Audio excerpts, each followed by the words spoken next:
आज हम लोग जो टॉपिक पढ़ने जा रहे हैं वो है आवेश के गुण। और एग्जाम में एक बार ये क्वेश्चन इस प्रकार से आया था कि आवेश जो होता है उसका गुणात्मक वर्णन कीजिए। इसका मीनिंग होता है कि हमें आवेश के गुणों को समझाना है।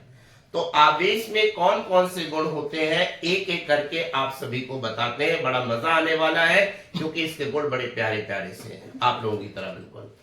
पहली बात तो ये समझ लीजिए कि जो आवेश होता है, कोई आवेशित वस्तु होती है, वो हमेशा अनावेशित वस्तु को अपनी ओर आकर्षित करती है। आवेशित वस्तु अनावेशित वस्तु को अपनी ओर आकर्षित करती है। अब आप कहेंगे कैसे?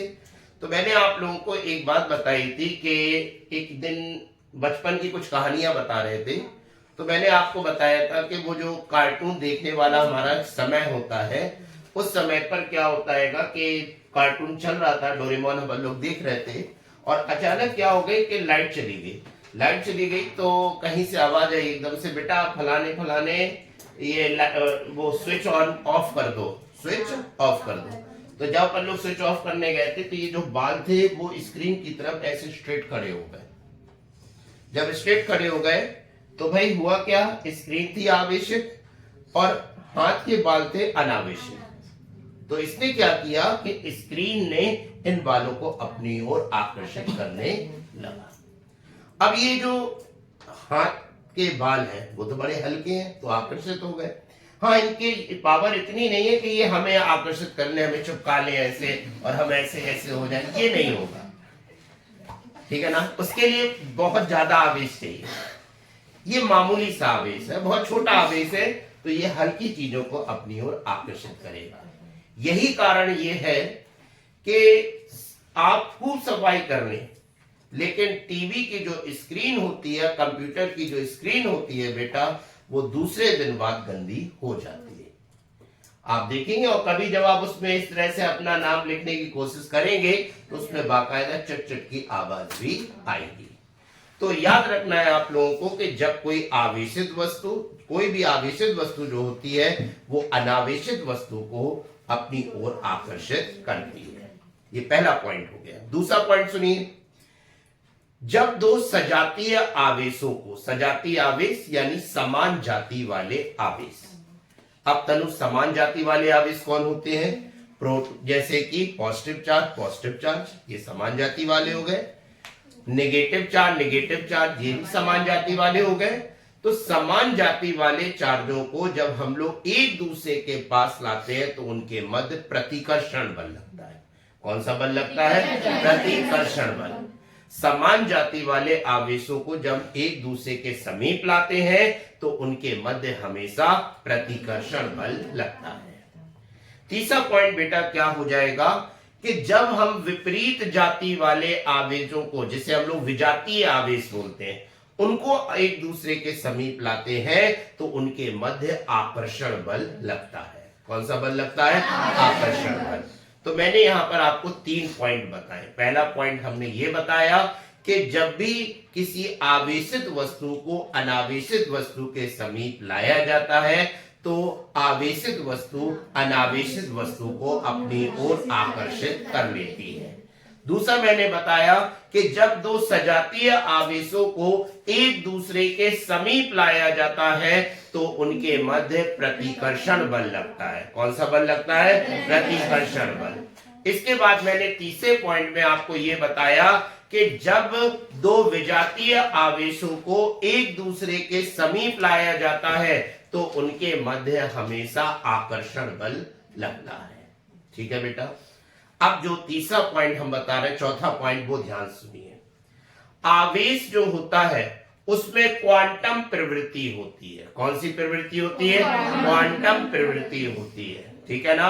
और इसका जो सबसे छोटा क्वांटम होता है वो इलेक्ट्रॉन होता है। याद रखें, आवेश की प्रवृत्ति कैसी होती है? क्वांटम होती है। कैसी होती है बेटा? क्वांटम होती है। इसके बाद जो पांचवा पॉइंट है वो ये होता है कि आवेश हमेशा संरक्षित रहता है। कैसा होता है? संरक्षित रहता है। आवेश हमेशा संरक्षित रहता है। वाला युग्म विनाश वाली एक क्रिया बताई थी ना आपको, एक इलेक्ट्रॉन और एक पॉजिट्रॉन जब आपस में मिले, एक दूसरे का विनाश किया, उसकी ऊर्जा से दो गामा फोटोन बन गए। फोटोन क्या है? ऊर्जा है, और ऊर्जा पर कोई आवेश नहीं होता है। समझ रहे हैं ना? तो उस तरफ का आवेश भी जीरो, इस तरफ का आवेश भी जीरो, तो आवेश कैसा हो गया? संरक्षित हो गया। ठीक है ना बेटा? तो पहला पॉइंट हमने आपको क्या बताया कि आवेशित वस्तु को अनावेशित वस्तु के समीप लाने पर आवेशित वस्तु अनावेशित वस्तु को अपनी ओर आकर्षित करती है। ठीक है ना? इसका दूसरा पॉइंट क्या बताया? जब दो सजातीय आवेशों को एक दूसरे के समीप लाया जाता है तब उनके मध्य हमेशा प्रतिकर्षण बल कार्य करता है। कौन सा बल कार्य करता है? प्रतिकर्षण बल। इसके बाद बेटा मैंने तीसरा पॉइंट बताया कि जब दो विजातीय आवेशों को एक दूसरे के समीप लाया जाता है तब उनके मध्य आकर्षण बल कार्य करता है।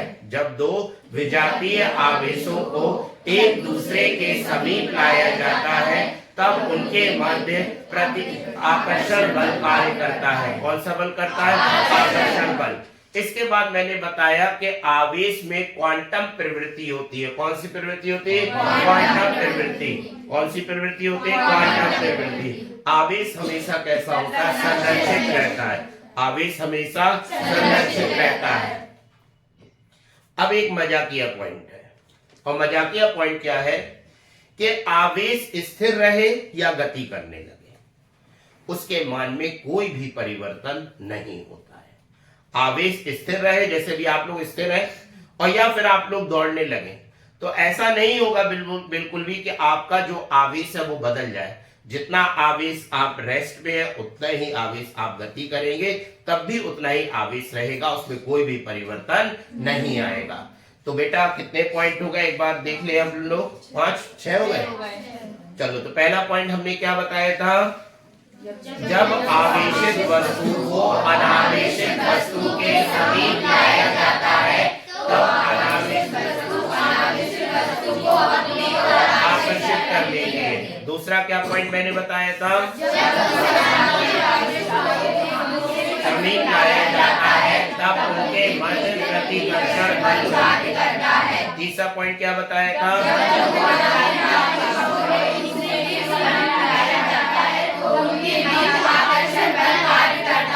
और चौथा पॉइंट क्या बताया था? हाँ, आवेश में क्वांटम प्रवृत्ति होती है। कौन सी प्रवृत्ति होती है? क्वांटम प्रवृत्ति होती है। बेटा याद रखना, आवेश में कौन सी प्रवृत्ति होती है? क्वांटम प्रवृत्ति होती है। कौन सी प्रवृत्ति होती है? क्वांटम। इसके बाद आवेश हमेशा कैसा होता है? संरक्षित रहता है। आवेश हमेशा क्या होता है? संरक्षित रहता है। अच्छा, इसके बाद हमने आपको बताया आवेश स्थिर हो या गति कर रहा हो, उसके मान में कोई भी परिवर्तन नहीं होता है। आवेश स्थिर हो या गतिमान हो, उसके मान में कोई भी परिवर्तन नहीं होता है। ठीक है ना? आवेश स्थिर हो या फिर गति कर रहा हो, उसके मान में कोई भी परिवर्तन नहीं होता है। एक मैं आपको नया पॉइंट अभी माइंड में है वो बता रहा हूं कि आवेश की जो प्रवृत्ति होती है वो हमेशा योगात्मक होती है। क्या होती है? योगात्मक। इसको आप ऐसे समझ लीजिए, मैं मार्केट जा रहा था, ठीक है ना, और जैसे मार्केट जा रहा था तो मेरी बहन आई और कह रही भैया हम भी चलेंगे। आओ बेटा चलो।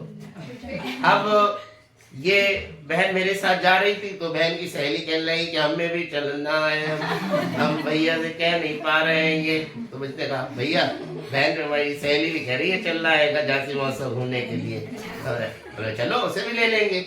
फिर उसकी सहेली है तीसरी, तो देखो जुड़ते चले जा रहे हैं। इस तरह आवेश की प्रवृत्ति कैसी होती है?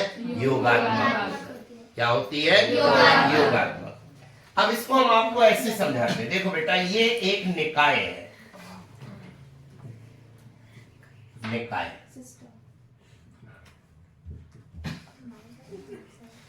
इन दोनों में अंतर होता है, हम इसलिए बता दे रहे हैं, फिर बाद में आप लोग गलत लिख लो तो वो थोड़ा सा मजा नहीं आएगा।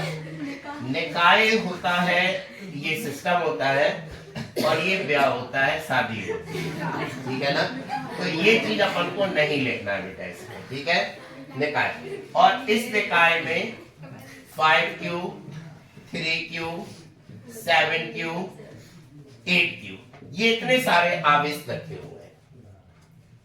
5q 3q 7q 8q ये इतने सारे आवेश इस निकाय में है। अब जब ये इतने सारे आवेश है तो निकाय का कुल आवेश आप कैसे निकालेंगे? तो सबको क्या करना पड़ेगा? जोड़ देंगे। तो यहाँ हो जाएगा 5q plus 3q plus 7q plus 8q, यही होगा ना। चलो भाई इनको जोड़ो, 23। तो इसका आंसर आ जाएगा 23। ठीक है बेटा, कर लोगे इतना। अगर बाई चांस ये ऐसा आ जाए माइनस के 3q प्लस के 5q माइनस के 7q प्लस के 9q, ये दे दिया इतना, और अब हमसे पूछा जाए कि भाई कितना आवेश होगा, तो भाई बताओ क्या होगा अब इसका मान?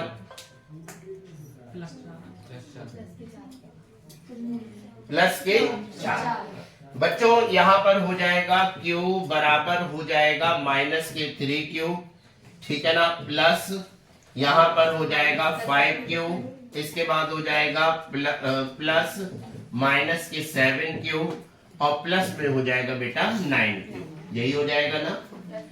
देखो बेटा अब आप कहेंगे यहाँ पे तो घट रहेगा, तो भाई जोड़ रहे हैं लेकिन प्लस माइनस माइनस होता है, तो इस वजह से ये प्रक्रिया हो रही है। तो इसकी ये प्रक्रिया कैसी होती है? योगात्मक होती है। तो माइनस 3q हो जाएगा, प्लस के 5q हो जाएगा, माइनस के 7q हो जाएगा, प्लस के 9q हो जाएगा। कितना आंसर आएगा इसका? 4q हो जाएगा। ठीक है बेटा, तो आवेश की प्रवृत्ति कैसी होती है? योगात्मक होती है।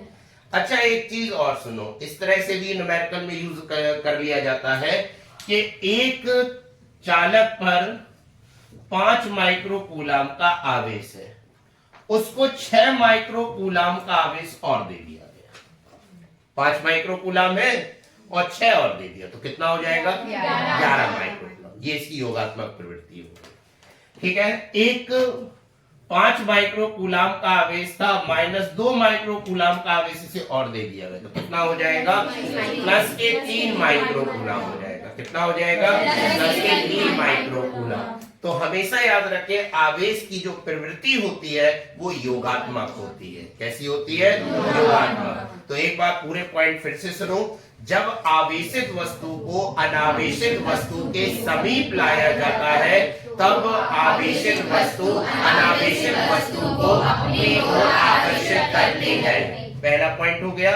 दूसरा पॉइंट क्या हो गया कि जब दो सजातीय आवेशों को एक दूसरे के समीप लाया जाता है तब उनके मध्य प्रतिकर्षण बल कार्य करता है। कौन सा बल कार्य करेगा? प्रतिकर्षण बल कार्य करता है। इसके बाद बेटा जब दो विजातीय आवेशों को एक दूसरे के समीप लाया जाता है तब उनके मध्य आकर्षण बल कार्य करता है।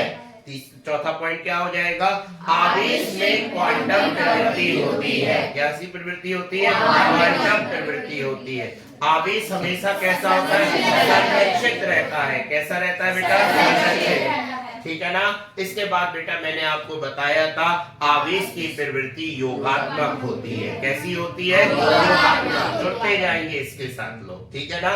इसके बाद बेटा हमने आपको एक बात और बताई थी, आवेश स्थिर हो या फिर वो गति कर रहा हो उसके मान में कोई भी परिवर्तन नहीं होता।